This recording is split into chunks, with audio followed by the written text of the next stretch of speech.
Nous voulons donc parler de la Pâque et s'il y a un thème à donner, je dirais célébrons Christ l'agneau pascal. Célébrons Christ l'agneau pascal. Notre agneau pascal, c'est Christ. La Pâque, c'est une fête, mais c'est aussi la désignation d'un sacrifice. Nous allons le voir. On connaît beaucoup plus la Pâque sous l'angle de la fête. Mais c'est aussi et surtout la désignation d'un sacrifice. La désignation de la bête qui est sacrifiée. On l'appelle également la Pâque. Donc, tout ce qui sert de sacrifice est appelé Pâque. C'est pourquoi nous parlons de l'agneau de Dieu, l'agneau pascal. Notre Pâque, notre agneau pascal, c'est Christ. Alors, pour ceux qui ont leur Bible, et j'espère que tout le monde a sa Bible, nous voulons ensemble regarder le livre d'Exode. Parce que c'est là que, pour la première fois, on mentionne la Pâque. Exode au chapitre 12.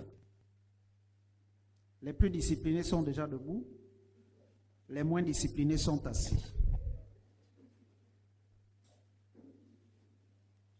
Exode chapitre 12. Nous lisons à partir du premier verset jusqu'au verset 14 pour commencer. L'Éternel dit à Moïse et à Aaron dans le pays d'Égypte: ce mois-ci sera pour vous le premier des mois. Il sera pour vous le premier des mois de l'année. Parlez à toute l'assemblée d'Israël et dites: le 10e jour de ce mois, on prendra un agneau pour chaque famille, un agneau pour chaque maison. Si la maison est trop peu nombreuse pour un agneau, on le prendra avec son plus proche voisin, selon le nombre des personnes. Vous compterez pour cet agneau d'après ce que chacun peut manger. Ce sera un agneau sans défaut, mâle, âgé d'1 an. Vous pourrez prendre un agneau ou un chevreau. Vous le garderez jusqu'au 14e jour de ce mois, et toute l'assemblée d'Israël l'immolera entre les 2 soirs. On prendra de son sang, et on en mettra sur les 2 poteaux et sur le linteau de la porte des maisons où on le mangera. Cette même nuit, on en mangera la chair rôtie au feu. On la mangera avec des pains sans levain et des herbes amères. Vous ne le mangerez point à demi cuit et bouilli dans l'eau, mais il sera rôti au feu, avec la tête, les jambes et l'intérieur. Vous n'en laisserez rien jusqu'au matin. Et s'il en reste quelque chose le matin, vous le brûlerez au feu. Quand vous le mangerez, vous aurez vos reins sains, vos souliers aux pieds et votre bâton à la main, et vous le mangerez à la hâte. C'est la Pâque de l'Éternel. Voilà des expressions que vous devriez souligner dans votre Bible. Cette nuit-là, je passerai dans le pays d'Égypte et je frapperai tous les premiers-nés du pays d'Égypte, depuis les hommes jusqu'aux animaux, et j'exercerai des jugements contre tous les dieux de l'Égypte. Je suis l'Éternel. Le sang vous servira de signe sur les maisons où vous serez. Je verrai le sang et je passerai par-dessus vous. Et il n'y aura point de plaie qui vous détruise quand je frapperai le pays d'Égypte. Vous conserverez le souvenir de ce jour et vous le célébrerez par une fête en l'honneur de l'Éternel. Vous le célébrerez comme une loi perpétuelle pour vos descendants. Et nous disons Amen.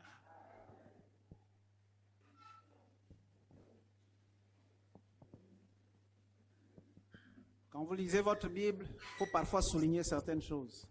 Il ne faut pas garder la Bible comme un objet d'art. Il ne faut pas salir, il ne faut pas qu'il y ait des tâches. Non, la Bible, elle est faite pour être étudiée. Et quand on étudie, on prend des notes, on mentionne ce qui attire notre attention ou ce qui suscite des interrogations. On peut souligner, on peut griffonner, ce n'est pas un problème. Et si vous trouvez que la première Bible est déjà trop griffonnée, achetez-en une autre. Ça coûte quoi?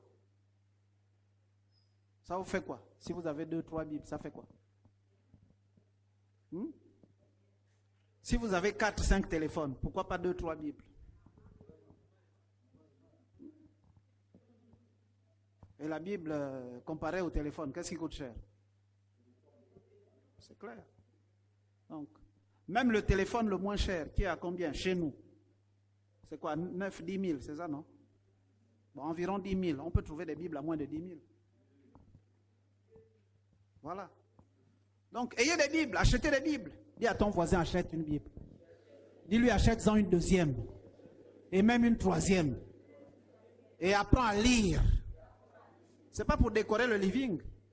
Il y a des gens qui ne lisent jamais la Bible. On vient de lire là. La prochaine fois qu'ils vont ouvrir la Bible, c'est dimanche prochain. Donc c'est dans ce texte que l'on mentionne la Pâque. Et c'est là que la recommandation est faite au peuple d'Israël d'en faire une fête, de célébrer chaque année en l'honneur de l'Éternel, à cause de la délivrance qu'il aura opérée. Et le mot Pâque est tiré d'un mot hébreu qui signifie passer par-dessus. Et c'est ce qui est mentionné dans le verset 13. Voilà. Passer par-dessus. Mais comme je disais, la Pâque également désigne le sacrifice.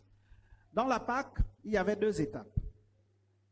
Dans la Pâque telle que ça a été prescrit au peuple d'Israël. La première étape consiste à sacrifier une bête. Et on donne des critères. Il faut que la bête soit sans défaut. C'est le critère principal. Il faut que la bête soit sans défaut. Il faut que ce soit un mâle, âgé d'1 an, d'accord. Mais surtout, il faut que ce soit une bête sans défaut. Donc la première étape de la Pâque, c'est ce sacrifice. Et la deuxième étape, c'est le repas. Quand on fait le sacrifice, bien entendu, on prend le sang et on fait comme le Seigneur l'a prescrit. On met sur les battants des portes, on met sur les linteaux. Les linteaux, il y en a qui se posent souvent la question, les linteaux c'est... Regardez là-bas. Regardez la porte là-bas. Regardez la porte un moment. Rodrigue, touche le haut de la porte là. Voilà, c'est ça là qu'on appelle linteau. C'est ça. Donc, on fait ça, mais la deuxième étape, c'est le repas. Et tout à l'heure, nous verrons l'importance du repas. Celui-là.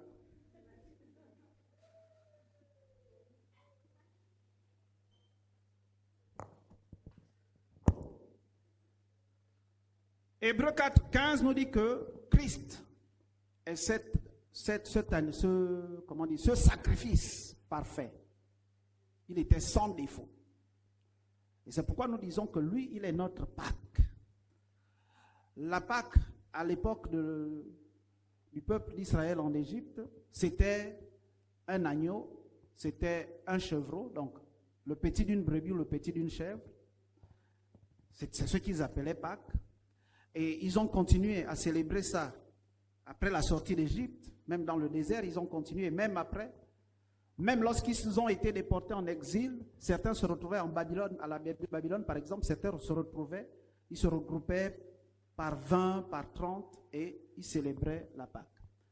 Mais nous, en ce qui nous concerne, nous chrétiens, notre Pâque à nous, c'est Christ. Et c'est ce que Paul dit. Christ, notre Pâque, a été immolé. 1 Corinthiens 5, verset 7, vous pouvez le lire à la maison. Christ, notre Pâque, a été immolé. Christ est notre Pâque. Je voudrais que nous puissions ensemble regarder quelques bénéfices de la Pâque. Le fait que Christ ait été immolé, qu'est-ce que ça nous procure comme bénéfice? Il y a plusieurs bénéfices. Je voudrais voir avec vous 2 ou 3.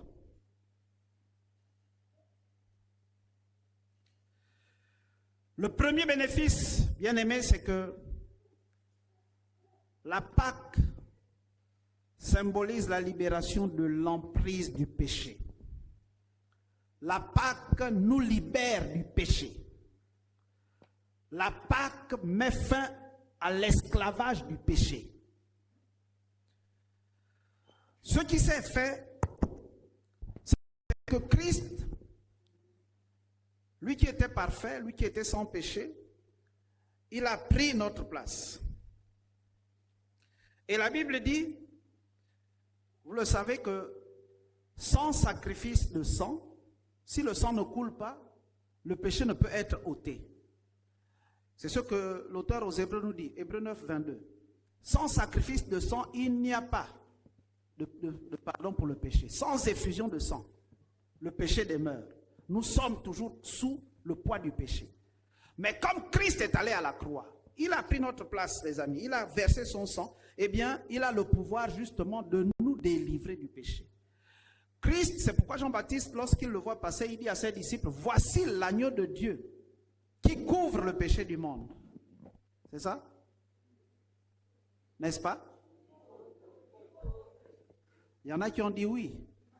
Le sacrifice de Jésus ne couvre pas le péché. Si vous couvrez le péché, vous n'en êtes pas délivré parce qu'il est toujours présent. Vous ne faites que couvrir, vous mettez c'est un peu comme quand vous mettez un tapis sur le sable. Vous n'avez pas enlevé le sable, vous n'avez pas réglé le problème. Il demeure là. Ce n'est qu'une affaire de temps. Dans quelques temps, il va rebondir, il va remonter. Or, Christ n'est pas venu pour couvrir le péché. Ce qui se passait à l'époque, sous l'ancienne alliance, c'est que le sacrifice qui était offert, le sacrifice des animaux, couvrait le péché pour un temps. Vous comprenez ça? C'est pourquoi ils étaient obligés chaque année. Et la Bible dit, une fois dans l'année, le souverain sacrificateur était obligé d'aller offrir des sacrifices pour l'ensemble du peuple. Et ce n'était pas donné à tout le monde de le faire. Parce que le sacrifice que tu as fait aujourd'hui ne sera plus valable pour demain. Demain, il te faudra un autre sacrifice. Le sacrifice que tu as fait cette année ne sera plus valable pour l'année prochaine ou l'année d'après. Donc, systématiquement, il fallait, et c'est pourquoi les gens avaient besoin, généralement, d'avoir soit des troupeaux, ou alors ils payaient cher pour avoir des animaux. C'est pourquoi lorsque Jésus vient dans le temple, on nous dit que les gens avaient transformé le temple en un lieu de voleurs, de marchands, etc. Pourquoi? Parce que les gens qui venaient faire des sacrifices, il y en a qui n'avaient pas forcément des bêtes. Puisqu'ils partaient, pour certains, ils partaient de très loin. Ils n'avaient pas forcément de bêtes pour sacrifier. Donc, il fallait qu'ils trouvent le moyen d'acheter une bête. Et il y a des gens qui se sont constitués dans le temple comme comment on les appelle? Les gens qui font le change là, comment on les appelle? C'est quoi le mot approprié? Les gens qui font le change, qui échangent l'argent là, comment on les appelle? Il y a un terme. Hein? Les échangeurs. Aïe. Vous aussi. Bon, cherchez, vous trouverez. Hein? Les quoi? Bon, bref, mais vous comprenez. Donc, il y en a qui se sont constitués, donc, leur rôle dans le temple, ils ne venaient pas pour adorer Dieu, ils venaient juste pour effectuer cette opération-là. Tu arrives, tu n'as pas de bête, bon, tu veux quoi? On te donne le montant correspondant en échange de quelque chose. Oui, le troc, ça c'est l'opération. Mais celui qui fait le change là, il y a une expression qui m'échappe. On retrouvera ça plus tard. Voilà. Bref, donc, le sacrifice de Christ, lui, l'agneau parfait, il vient ôter le péché de l'humanité. Et c'est ce que Jean-Baptiste dit en Jean 1, verset 29. Les amis, nous ne sommes plus esclaves du péché. Nous ne sommes plus obligés d'être soumis au péché. Nous ne sommes plus condamnés à vivre sous le poids du péché. Parce que Christ a accompli ce qu'il fallait. La Bible dit qu'il s'est chargé de nos fautes à la croix. Donc en réalité, toi et moi avons tout reçu de Dieu pour dominer le péché. Nous avons tout ce qu'il faut pour être au-dessus du péché. Souvent, l'homme fait le choix de rester esclave du péché. Mais Christ est venu mettre fin à cet esclavage. La Bible dit, Hébreux 4, 15. On va le lire. Hébreux 4, verset 15.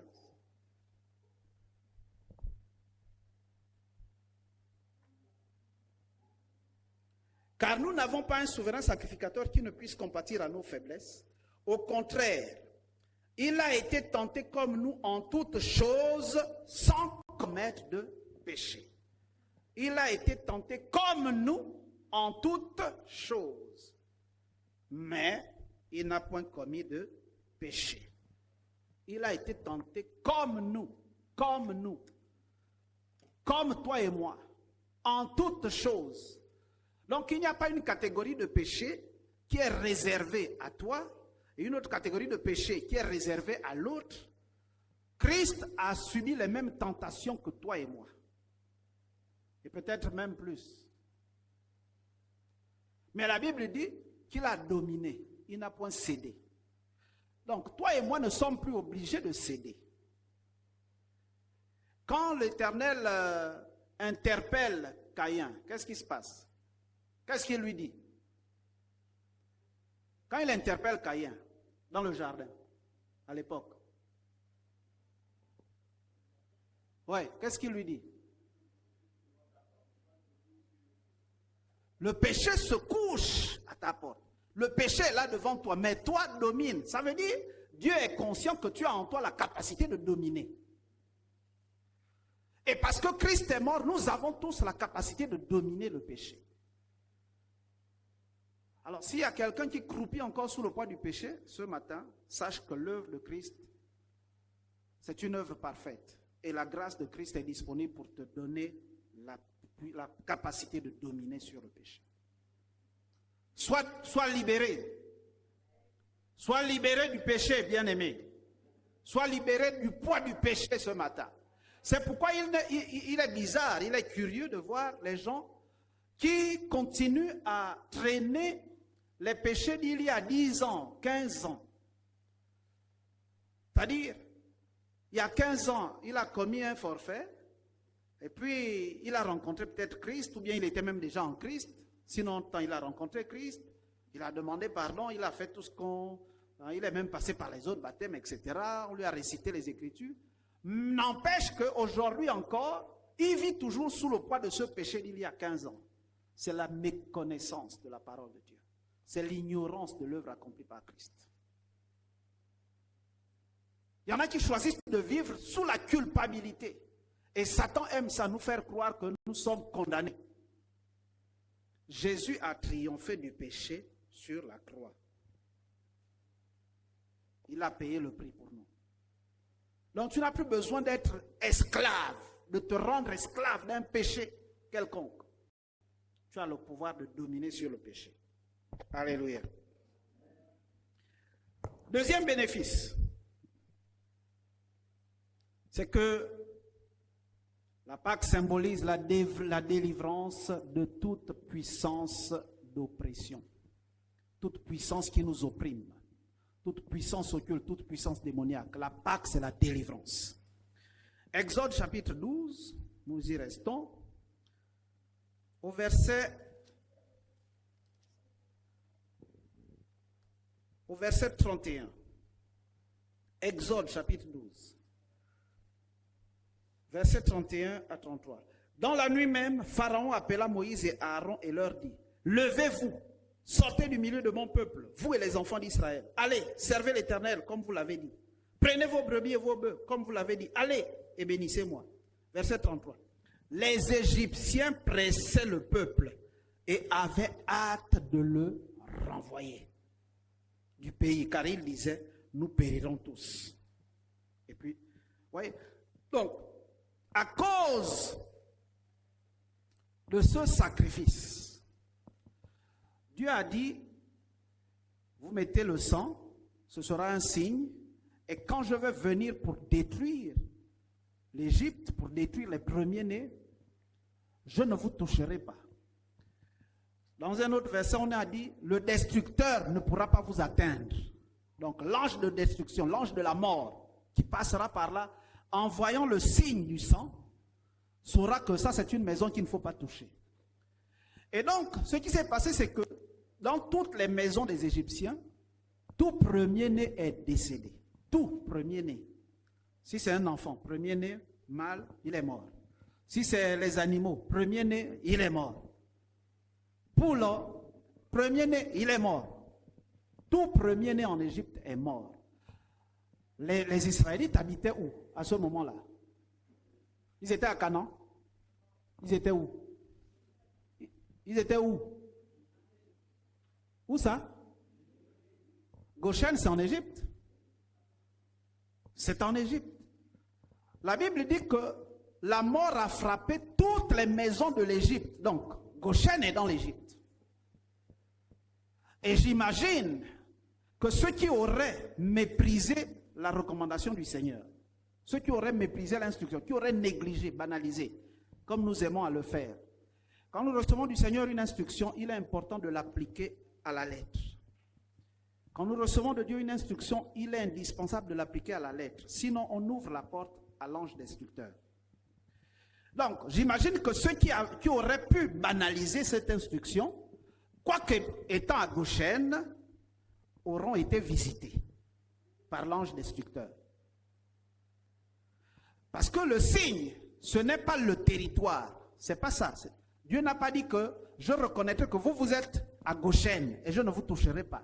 Dieu a dit, quand je vais passer dans tout le territoire de l'Égypte, je regarderai les maisons, je regarderai les linteaux et les bâtons des portes. Lorsque je verrai le sang, alors je ne vous toucherai pas. Donc le signe distinctif, c'est ça. Ce n'est pas l'environnement. Et j'en profite pour dire, mon ami, ce n'est pas parce que tu habites dans l'église que le diable ne peut pas te toucher. C'est plutôt la marque du sang de Jésus qui te parle. Est-ce que Jésus est dans ta vie? Est-ce que la Pâque, Christ, notre Pâque, est-ce que Christ vit en toi? Il y en a qui pensent qu'on peut venir se réfugier à l'église. Mon ami, l'église, tout le monde peut rentrer. Tous les sorciers peuvent rentrer à l'église. Les démons rentrent à l'église. Vous ne savez pas ça? Les démons rentrent, la preuve c'est qu'on les chasse où? Dans l'église, non? Non, ils rentrent à l'église. C'est vrai que souvent, quand on recevait les gens, il y en a qui disaient que lorsque les frères, les bien-aimés venaient à l'église et que la prière était intense, les esprits sortaient et puis restaient à la porte. Ils attendaient. Et puis, quand les personnes sortaient, les esprits revenaient. Mais ce que je veux te faire comprendre, c'est que ne pense pas que tu es épargné parce que tu te trouves dans le temple. Tu ne seras épargné de la destruction que si la Pâque vit en toi, si Christ vit en toi. Quand l'ange destructeur passe, toutes les maisons où il n'y a pas de signe, il touche.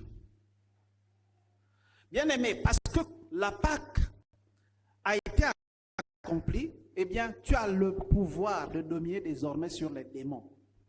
Pourquoi trembles-tu devant les démons? Pourquoi as-tu peur des sorciers? Aucune puissance occulte ne peut te résister. Pharaon se croyait tout puissant. Pharaon se disait qu'il n'y a, à l'époque, il avait la domination sur tout. Et il se croyait tellement fort que vous venez vous lui parler de votre Dieu. Qu'est-ce qu'il en a à faire de votre Dieu?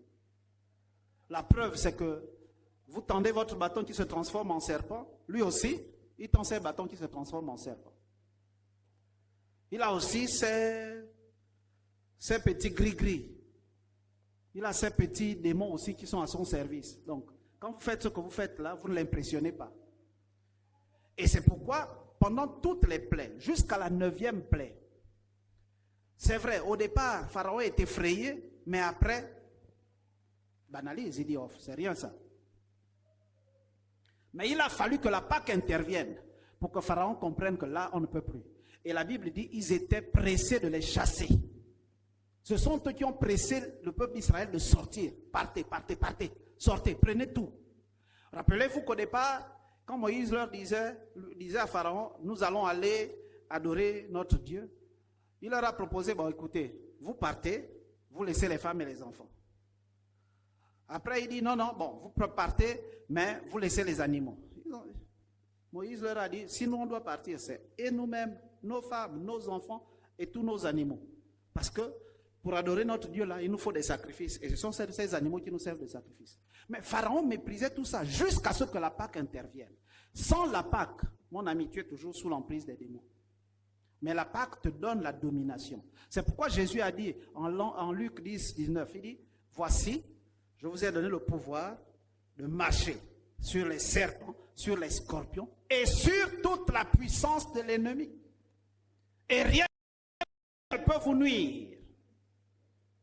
La Pâque dans l'Ancien Testament est la préfiguration de l'œuvre de Christ.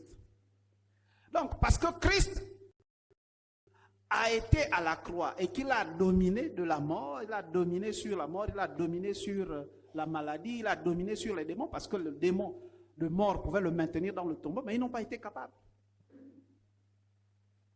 Alléluia. Est-ce que quelqu'un me suit? La Pâque, c'est le symbole de la délivrance de toute domination satanique, toute domination mystique. Tu n'es plus condamné à être dominé par les sorciers. Tu as reçu le pouvoir de marcher sur la puissance du diable. Il faut que tu saisisses ça et que tu te lèves pour dire: je ne suis plus esclave, ni de la mort, ni de la maladie.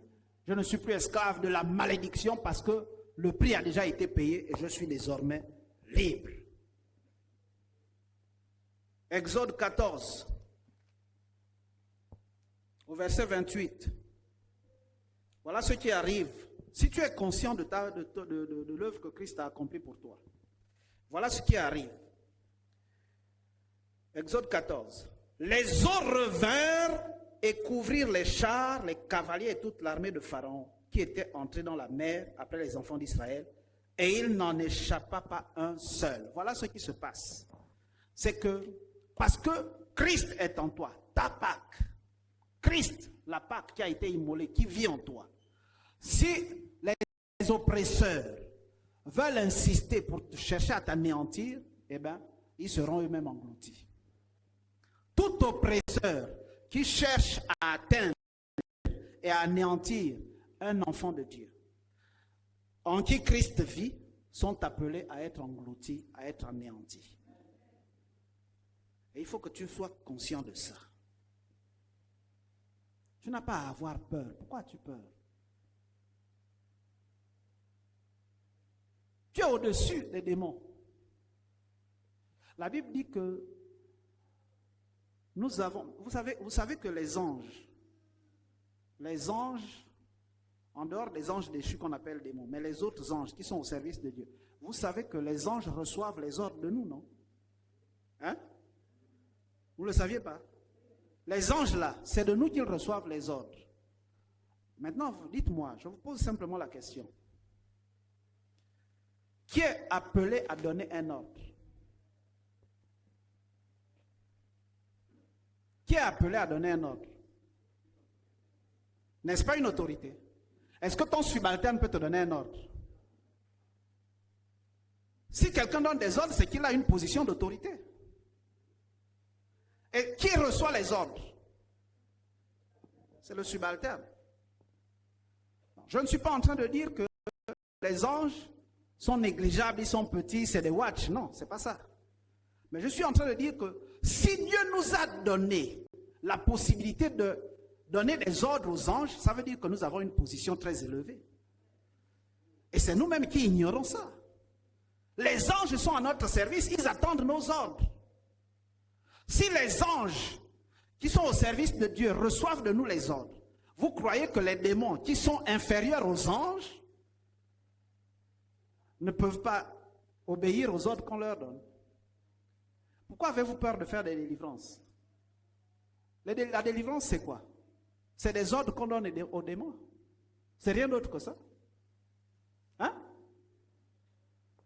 Vous chasserez les démons, on les chasse comment? Démon, tu vois, s'il te plaît, il souffre, le frère là souffre trop. Bon, laisse-le d'abord un peu, hein? Et puis on verra peut-être l'année prochaine. Et puis le démon part, c'est ça, non? On ordonne aux démons. Démon, tu n'as pas ta place ici, sors. Et si tu as la possibilité de donner des ordres aux démons, ça veut dire que tu as une position hautement élevée. Et ça, c'est grâce à la Pâque. C'est grâce à la Pâque. Avant la Pâque, lisez bien l'histoire. Prenez le livre d'Exode depuis le départ. Lisez l'histoire et vous allez voir que les Égyptiens ont souffert pendant longtemps. 9 plaies ils ont subi. C'était douloureux, c'était pénible. Les mouches venimeuses viennent. L'eau, vous ne pouvez plus boire de l'eau. Dans tout le pays, il n'y a plus d'eau potable. Nous, comme nous faisons même 2 jours sans l'eau de la SEG, C'est pénible pour nous, on court à gauche, à droite. Mais imaginez, tout un territoire, tout un pays, il n'y a pas une seule goutte d'eau potable. Il n'y a que les gens là, les gens qui sont à Goshen là, eux ils sont tranquilles là-bas, ils boivent de l'eau. Je ne sais pas comment les Égyptiens ont fait pendant cette période. Est-ce qu'ils ont négocié? Est-ce qu'ils sont allés négocier pour avoir quelques bidons d'eau? Parce que dans nos maisons maintenant c'est rempli de bidons. C'est hier qu'on m'a dit que chez moi j'ai déjà près de 100 bidons. Je ne savais même pas. À force d'aller puiser à gauche, à droite, alors que jusqu'à un passé récent, on était tranquille, on avait de l'eau. Oui. Donc, les Égyptiens ont subi 9 plaies. 9 plaies. Mais malgré ça, ça ne leur disait pas grand-chose. Ils ont résisté. Le cœur de Pharaon n'a cessé de s'endurcir. Mais lorsque la Pâque intervient, les amis, la Pâque signe la fin de la captivité. La Pâque, c'est la fin de la captivité. C'est la fin de tout. Donc, si tu avais une oppression, revendique simplement la Pâque. Revendique l'œuvre de Christ à la croix. C'est ça la Pâque. C'est le sacrifice.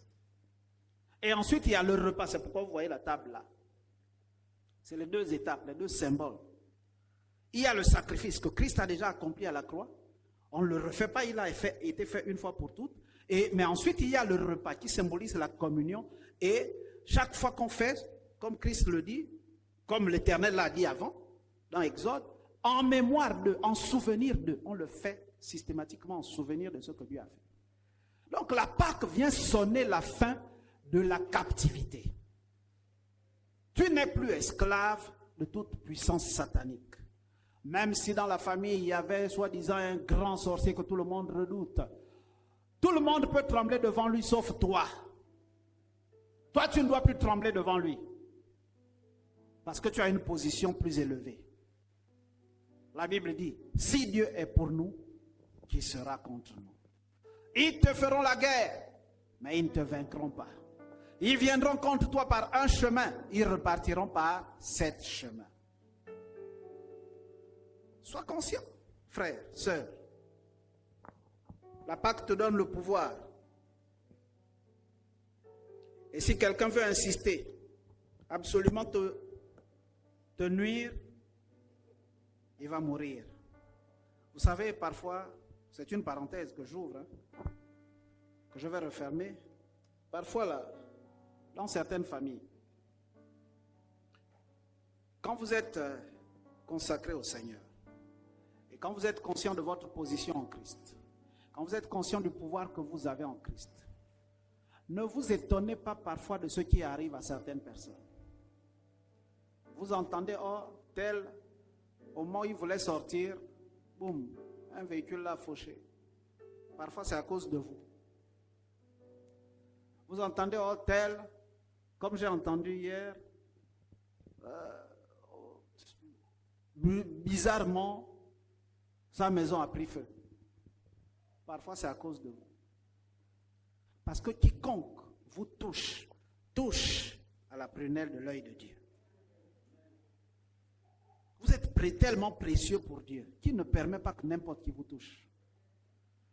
Vous entendez, oh, mort brutale, mort subite.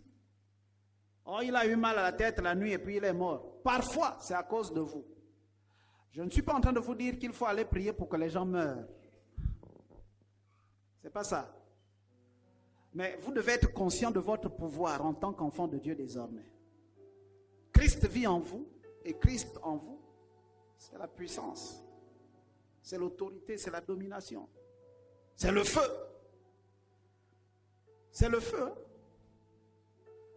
Vous n'avez jamais entendu ce genre de témoignage où quelqu'un vient dire, oh, c'est comment? Il fait trop chaud ici. Je ne comprends pas. Parfois, il y a même la clim. Non, il fait trop chaud.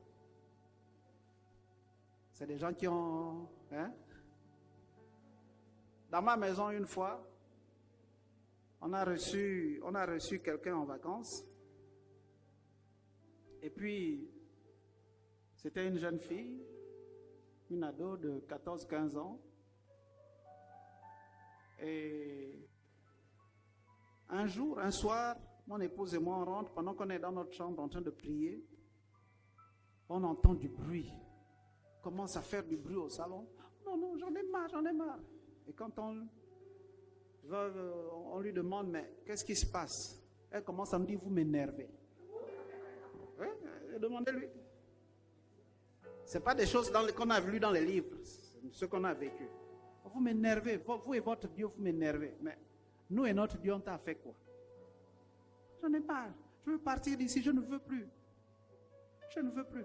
Et pour la petite histoire, sa maman voulait qu'elle prolonge son séjour chez nous. Mais la façon, quand elle a appris que la mère voulait qu'elle prolonge le séjour, la façon dont elle a pleuré. Yo, je ne veux plus rester ici. Mais c'est comme on te maltraite là-bas. Non, je ne veux plus, je ne veux plus, je ne veux plus. Pourquoi? Parce que elle a voulu sortir. Une première fois, quand elle monte au niveau du toit, elle voit un grand feu. Un grand feu. Elle n'a pas réussi. Elle essaie une deuxième fois. Le feu toujours très grand. Elle n'a pas réussi. Et une autre fois, elle dit c'est elle-même qui nous raconte.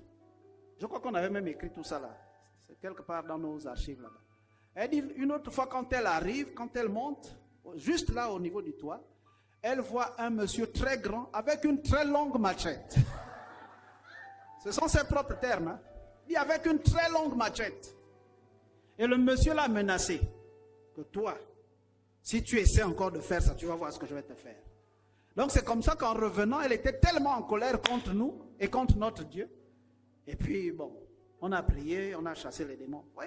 Donc, les amis, vous n'êtes pas n'importe qui. Et ça, c'est grâce à la Pâque. C'est pourquoi il ne faut jamais mépriser la Pâque. Nous avons tellement banalisé ça. Bon, c'est rien, c'est un jour comme les autres. Oui, c'est vrai, c'est un jour comme les autres. Mais lorsque Dieu fait des recommandations, il faut accorder de l'importance. C'est Dieu lui-même qui a dit qu'il faut qu'on perpétue ça. Il faut qu'on célèbre ça en mémoire d'eux. Il ne faut jamais négliger ça. Un autre bénéfice, et nous allons nous terminer par là, c'est que la Pâque nous permet d'échapper au jugement.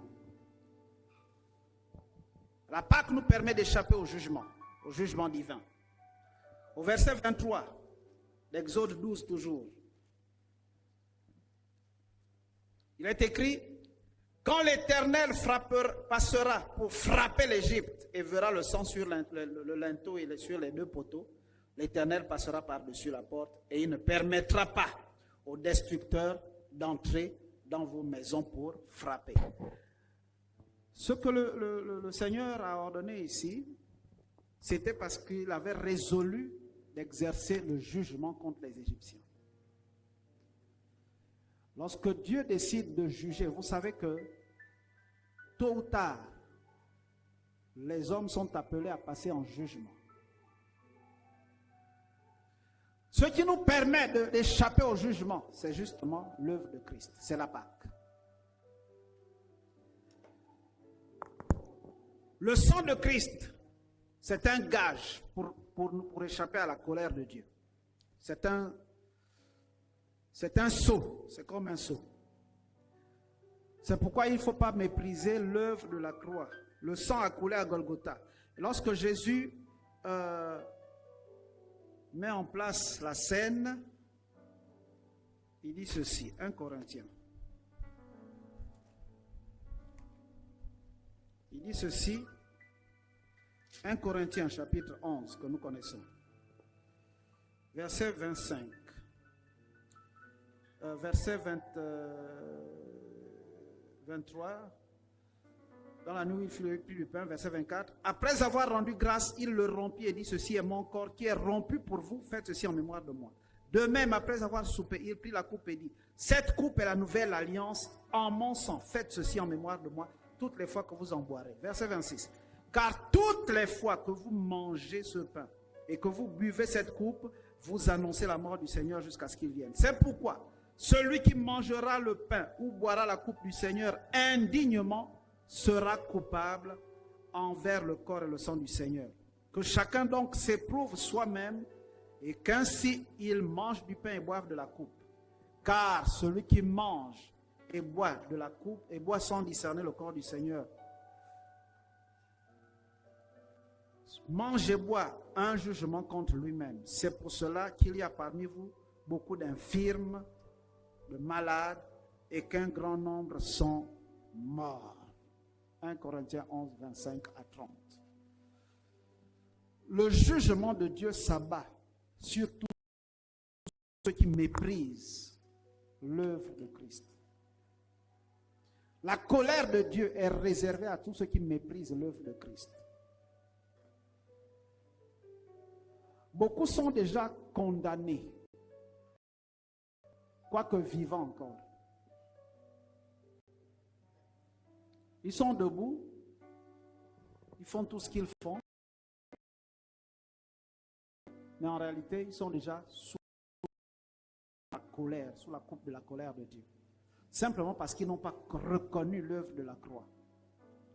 Toi et moi avons besoin de ne jamais mépriser l'œuvre de Christ. C'est pourquoi, quand Jésus met en place ce que nous appelons Sainte Seine là, il donne un avertissement. Du moins, il nous rappelle que lorsque vous prenez ça, ce n'est pas un repas ordinaire. C'est en mémoire de l'œuvre accomplie. Le corps qui a été brisé pour vous.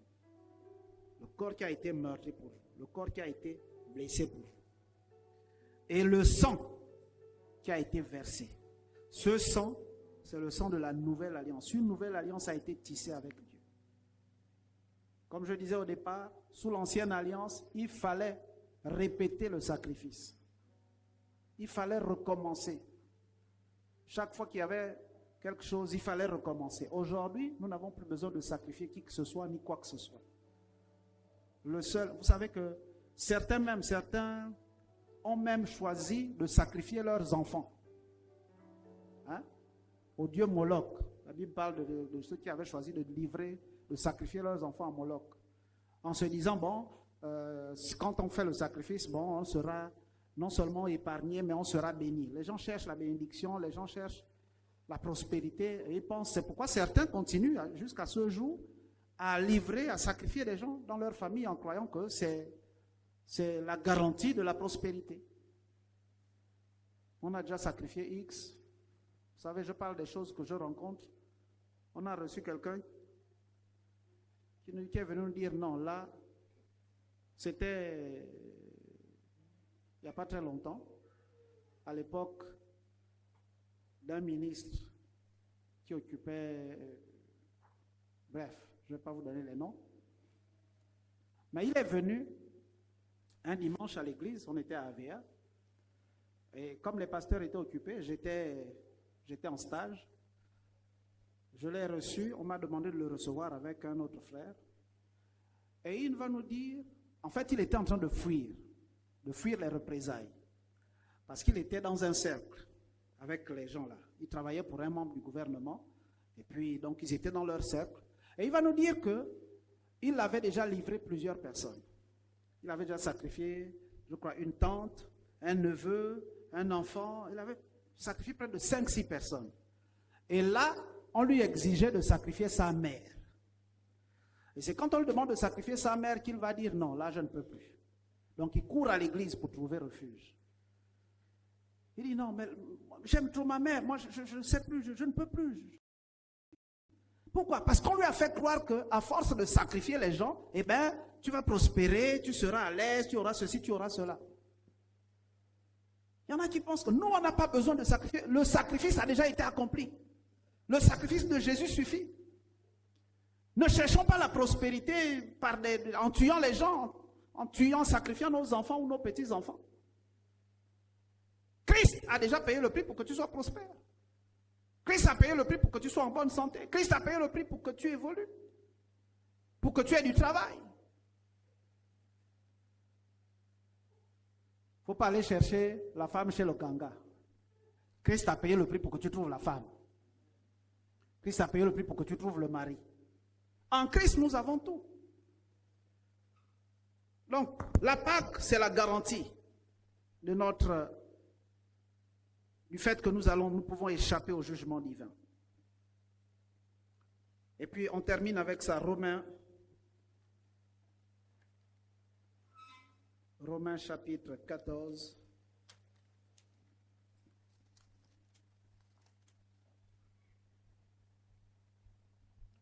Verset 9. Car Christ est mort et il a vécu afin de dominer sur les morts et sur les vivants. Colossiens 1, 27. Colossiens 1, verset 27.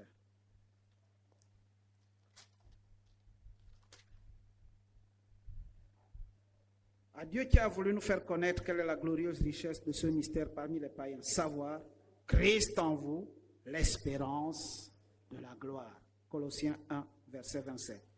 Christ en nous, c'est l'espérance de la gloire. Christ, notre Pâque. Tant qu'il vit en nous, nous sommes appelés à vivre une vie glorieuse. Le Seigneur nous promet une vie glorieuse. Non seulement dans le siècle à venir, mais d'abord dans le siècle présent. La gloire, ce n'est pas seulement au ciel. La gloire, on doit l'expérimenter dès maintenant. C'est pourquoi, bien-aimé, ce matin, considère l'œuvre que Christ a accomplie à la croix pour toi. Nous avons vu que le Christ, la Pâque, signe la libération du péché. Nous ne sommes plus esclaves du péché, nous ne sommes plus obligés d'être dominés par le péché. Si le péché a encore un pouvoir, c'est parce qu'on le lui donne. La Bible dit, chacun est esclave de ceux qui triomphent de lui. C'est parce que nous permettons au péché de triompher de nous que nous restons esclaves. Sinon, le prix a été payé pour que nous ne soyons plus esclaves du péché. Nous avons vu également que nous ne sommes plus sous la puissance de Satan, sous la puissance des démons, sous la puissance des sorciers ou de qui que ce soit. Nous avons été délivrés. La Pâque sonne notre délivrance. Et quiconque veut s'en prendre à nous, quiconque veut absolument s'en prendre à nous, finira par être englouti, comme Pharaon a été englouti, lui et toute son armée. Et la Bible dit même les chars, même les chevaux, tout a été englouti. Et c'est ce qui va se passer. Si quelqu'un persiste à vouloir te nuire, non seulement lui-même il sera englouti, mais tout ce qui lui appartient aussi sera englouti. Et puis nous ne sommes plus sous la condamnation, nous ne sommes plus sous le jugement parce que Christ a payé le prix. C'est une substitution qui s'est faite. La Bible dit le châtiment qui devait tomber sur nous est tombé plutôt sur lui. Il y a eu une substitution. Donc il a pris notre place et donc la colère de Dieu qui devait s'abattre sur nous est finalement tombée sur lui. Aujourd'hui nous avons donc la latitude de vivre en toute liberté et en toute assurance. Dieu est ton Père. Dieu est ton Père. Dieu est ton Père. Il n'est pas ton Père parce que tu es bon. Il est ton Père parce que Christ a payé le prix et que tu as cru à l'œuvre de Christ. C'est ce qui fait de toi enfant de Dieu. À ceux qui l'ont reçu, à ceux qui croient en son nom, Christ donne le pouvoir de devenir enfant de Dieu. Donc, Christ a fait que tu deviennes enfant de Dieu si tu crois à l'œuvre qu'il a accomplie à la croix. Tant que tu méprises cette œuvre, la colère de Dieu, la Bible dit, la colère de Dieu pèse sur toi.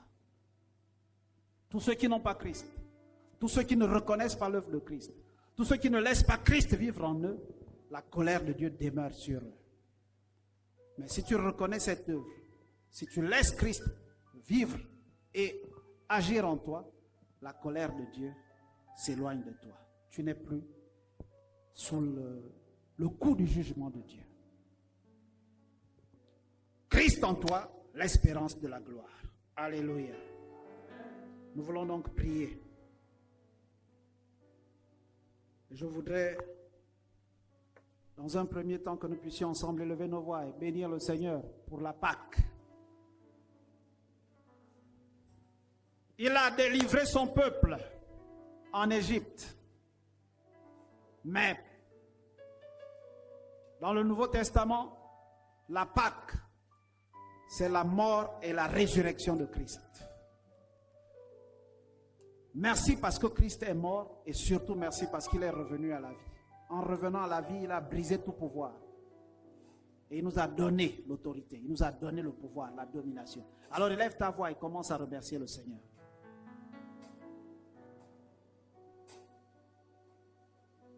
Merci infiniment, Seigneur. Merci pour ton œuvre à la croix. Merci, Père, parce que tu as décidé de détruire l'emprise du malin au travers de la Pâque, au travers du sacrifice d'un agneau parfait, un agneau sans défaut, un agneau sans tache, un agneau qui n'avait point de tâche, qui n'avait point de maladie. Et Christ, tu es cet agneau